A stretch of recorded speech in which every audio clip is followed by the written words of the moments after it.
امریکی صدر کا ایران کی توانائی تنصیبات پر حملے 10 دن کے لیے معطل کرنے کا اعلان. کہا ایران کی درخواست پر حملے 6 اپریل تک ملتوی کیے. دعویٰ کیا کہ ایران کے ساتھ مذاکرات مثبت انداز میں آگے بڑھ رہے ہیں.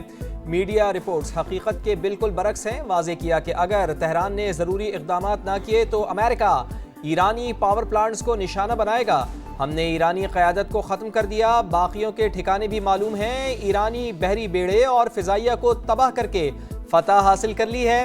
ایران نے خلیجی ممالک پر حملے کیے جن کا اس تنازع سے کوئی لینا دینا نہیں. واضح کیا کہ امریکہ کو آبنائے ہرمز کی ضرورت نہیں. جن ممالک کو ضرورت ہے وہ کوئی اقدام نہیں کر رہے. امریکی اخبار کے مطابق ایران نے ڈونلڈ ٹرمپ سے حملے ملتوی کرنے کی باضابطہ درخواست نہیں کی. مذاکرات میں پیش رفت کے باوجود ایران پر جاری متعدد شہر دھماکوں سے گونج اٹھے. تہران، تبریز، ارومیہ اور دیگر مقامات پر بمباری. ایران کا بھی جوابی وار. صہیونی ریاست میں سائرن بج اٹھے. تل ابیب سمیت مختلف مقامات پر میزائل گرنے کی اطلاعات. سعودی وزارت دفاع کا بھی 2 ڈرونز گرانے کا دعویٰ. کویت میں بھی ڈرون حملے کی اطلاع. عالمی توانائی ایجنسی کی بڑے جوہری حادثے کی وارننگ. وہ شہر نیوکلیئر پلانٹ کے قریب حملوں پر تشویش. خبردار کیا کہ تابکاری کا اخراج خطے کو متاثر کر سکتا ہے. فریقین زیادہ سے زیادہ تحمل کا مظاہرہ کریں. امریکی اخبار کے مطابق صدر ٹرمپ کا مزید 10,000 فوجی مشرق وسطیٰ بھیجنے پر غور.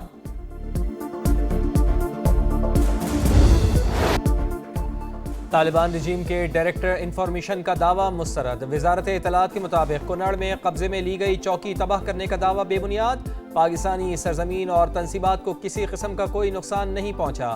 آپریشن غضب للحق کے دوران افغان طالبان رجیم کے تمام تر دعوے جھوٹے نکلے. فیکٹ چیک کے مطابق بچہ چناری پوسٹ کا ڈھانچہ افغان تنصیب اور افغانستان کی حدود کے اندر ہے. افغان طالبان رجیم کے دعووں کا مقصد جھوٹا اور گمراہ کن پروپیگنڈا پھیلانا ہے.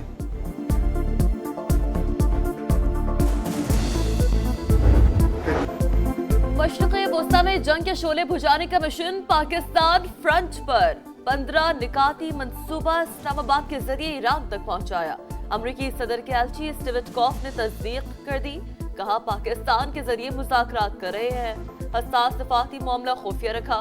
معاہدہ ہونے کے امکانات ہیں. ایران کے قائل ہونے کے اشارے ملے ہیں. ڈیل ایران اور خطے سمیت پوری دنیا کے لیے بہتر ہوگی. ایران نے 15 نکاتی امریکی تجاویز کا باضابطہ جواب بھجوا دیا. امریکی رد عمل کا انتظار. ایرانی خبررساں ایجنسی کے مطابق ثالث کاروں کے ذریعے جواب بھجوا دیا گیا. رائٹر سے گفتگو کرتے ہوئے ایرانی عہدیدار کا کہنا تھا کہ امریکی تجاویز یک طرفہ اور غیر منصفانہ ہیں. واشنگٹن حقیقت پسندی کا مظاہرہ کرے تو آگے بڑھنے کا راستہ نکل سکتا ہے. اس مرحلے میں مذاکرات کا کوئی منصوبہ نظر نہیں آتا. اسرائیل کا ایک شہر صفائے ہستی سے ہی مٹ چکا. 2/3 شہری اپنے گھر چھوڑ چکے. اسرائیلی میئر اپنی حکومت پر برس پڑے. کہا شہریوں کو ذرا برابر تحفظ حاصل نہیں. سڑکوں پر گڑھے پڑے ہوئے ہیں اور کوئی ٹھیک کرنے والا نہیں. قطر اور امریکہ کے درمیان دفاعی اور اسٹریٹجک تعاون پر اہم بات چیت. قطری وزیر اعظم کی امریکی وزیر جنگ پیٹ ہیگزت کے ساتھ ملاقات. دفاعی اور سیکیورٹی تعاون کو مزید مضبوط بنانے پر تبادلہ خیال. سعودی ولی عہد سے یوکرینی صدر کی ملاقات. مشرق وسطیٰ اور یوکرین کی بحران پر تبادلہ خیال. سعودی وزیر خارجہ کے G7 اجلاس کے موقع پر یورپی رہنماؤں سے ملاقاتیں. علاقائی اور بین الاقوامی صورتحال پر گفتگو.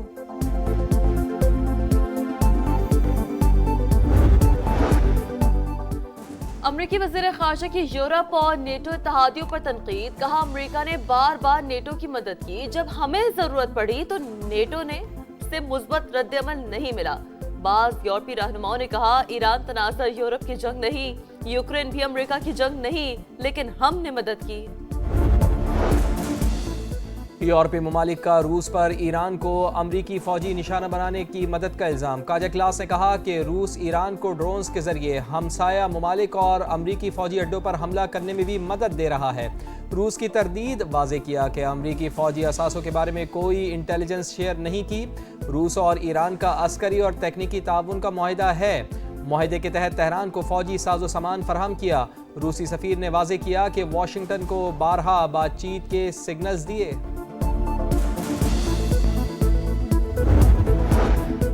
اسرائیلی جنگ کی قیمت پوری انسانیت ادا کر رہی ہے، ترک صدر کی تنقید، کہا ایران پر حملوں نے خطے کو شدید بحران سے دوچار کر دیا، ترکی برادر ممالک کو مشکل وقت میں تنہا نہیں چھوڑے گا۔ امن مذاکرات سے متعلق قیاس آرائیاں غیر ضروری، پاکستان کے ذریعے بالواسطہ ڈائیلاگ اور پیغامات کے تبادلے جاری ہیں، ایران امریکہ کے 15 نکات پر غور کر رہا ہے، نائب وزیر اعظم اسحاق ڈار نے پاکستان کی امن کوششوں سے آگاہ کر دیا، ایکس پر پیغام میں لکھا ترکی اور مصر سمیت دیگر ممالک بھی حمایت فراہم کر رہے ہیں۔ اسحاق ڈار نے ایکس پوسٹ میں مارکو روبیو، اسٹیو وٹکوف اور عباس عراقچی کو بھی ٹیگ کیا۔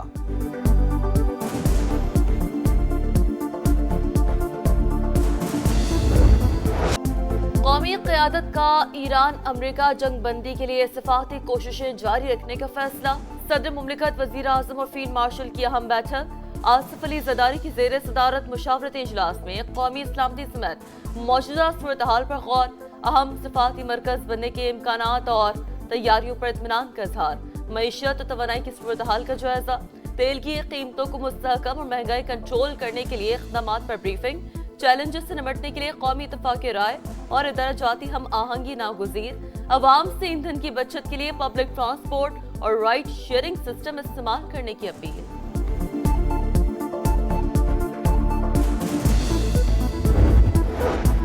توہین آمیز بیان پر بھارتی وزیر خارجہ جے شنکر کی رسوائی اور جگ ہسائی، سنگاپور کی وزیر خارجہ نے بیان کو غیر مہذب قرار دے دیا، اسٹریٹجک امور کے ماہر ڈاکٹر برہما چلانی نے مودی سرکار کو آئینہ دکھا دیا، کہا بھارت خارجہ پالیسی کی ناکامی کو چھپانے کے لیے اوچھے ہتھ کنڈوں پر اتر آیا۔ بھارتی صحافی سہاسنی بھی جے شنکر پر برس پڑی، بولی اگر ڈونلڈ ٹرمپ مودی کو ثالثی کا کہتے ہیں تو وہ بھنگڑے ڈالتے۔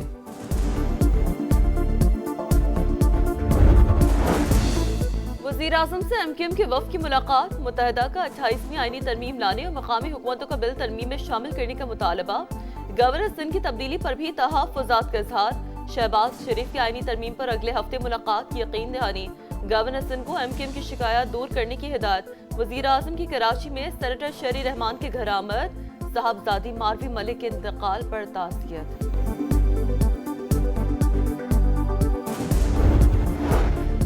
انرجی سپلائی لائن میں بہتری، ایل پی جی اور کوئلے کے 3 جہاز پاکستان پہنچ گئے، ایل پی جی کے مزید 2، کوئلے سے بھرا 1 جہاز پورٹ قاسم پر لنگر انداز، پی سی جی پیریکلز نامی جہاز عمان سے 3800 ٹن سے زائد ایل پی جی لے کر پہنچا ہے۔ پی ٹی آئی ملک کے خلاف مہم چلانے میں ملوث، زلفی بخاری سازشیں کر رہے ہیں، بانی پی ٹی آئی کے بیٹوں کی جنیوا میں پاکستان مخالف شخصیات سے ملاقاتوں پر وفاقی وزیر اطلاعات عطا اللہ تارڑ کی گرج برس، کہا پی ٹی آئی ملک کے خلاف مہم چلانے میں ملوث ہے، زلفی بخاری سازشیں کر رہے ہیں، قومی مفاد ہر چیز پر مقدم ہے، کوئی سیاسی جماعت پاکستان سے اوپر نہیں ہو سکتی، عظمہ بخاری کی کڑی تنقید، بولی دونوں بھائی امریکہ میں اسرائیلی لابی سے ملے، اب کوئی سازش کامیاب نہیں ہوگی۔ والد کی رہائی کے لیے آواز اٹھانا بانی پی ٹی آئی کے بیٹوں کا حق، وہ غیر سیاسی ہیں، کبھی پاکستان کے خلاف بات چیت نہیں کی، بیرسٹر گوہر کا موقف، کہا کسی راہ چلتے شخص سے ملاقات میں کوئی حرج نہیں، ہمیشہ کہا رہائی کے لیے کسی بیرونی قوت کی مدد کی ضرورت نہیں ہے۔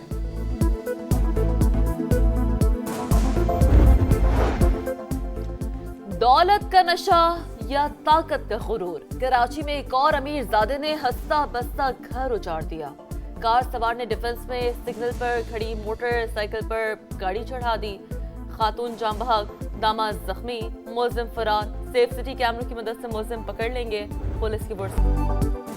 دلہن کی ہوائی فائرنگ کی ویڈیو وائرل ہونے پر راولپنڈی پولیس کا ایکشن، دلہا دلہن کو چھوڑ کر بھاگ نکلا، لڑکی گرفتار، پستول اور 4 گولیاں برآمد، مقدمہ درج۔ دفاعی چیمپئن کا دمنگ انداز، پی ایس ایل 11 کا فاتحانہ آغاز، لاہور قلندرز نے حیدرآباد کنگز کو آؤٹ کلاس کر دیا، شاہین آفریدی کی ٹیم 69 رن سے کامیاب، 200 رنز کے تعاقب میں کنگز مین 130 رنز پر آؤٹ، حارث رؤوف عبید شاہ سکندر رضا کے 2 شکار، میزبان ٹیم کے لیے فخر زمان کی 50، حسیب اللہ کے ناقابل شکست 40 رنز، شاہین آفریدی نے 2 گیندیں کھیلی، دونوں پر چھکے لگائے، آج کراچی کنگز اور کوئٹہ گلیڈیٹرز آمنے سامنے ہوں گے۔